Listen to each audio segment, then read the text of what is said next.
Hi, welcome to Leader Tips from Lead at Any Level. I'm Amy C. Waninger, the Inclusion Catalyst.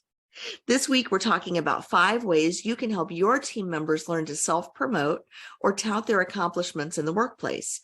Now, remember, sometimes people who were not born into corporate executive families, as I like to call them, people who are underrepresented in the leadership of your company, people who just culturally have been taught to be more humble.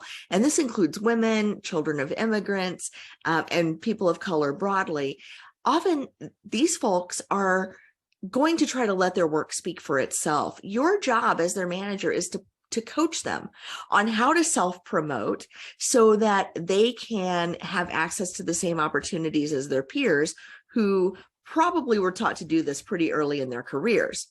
So here's what I want you to do this week. I want you to take in your next team meeting, the first few minutes of the team meeting, to ask everyone to share their wins, their personal and professional victories. And what you can do is just open up the space for people to share volunteer information. Now, if you have folks on your team that are a little hesitant to speak up or to pat themselves on the back, that's okay. You can draw that out of them.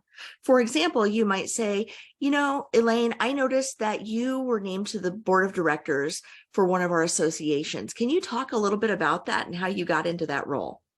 Or you might say, gosh, Tammy, your project came in under budget last month. That was a huge win. Can you share with the group how you made that happen?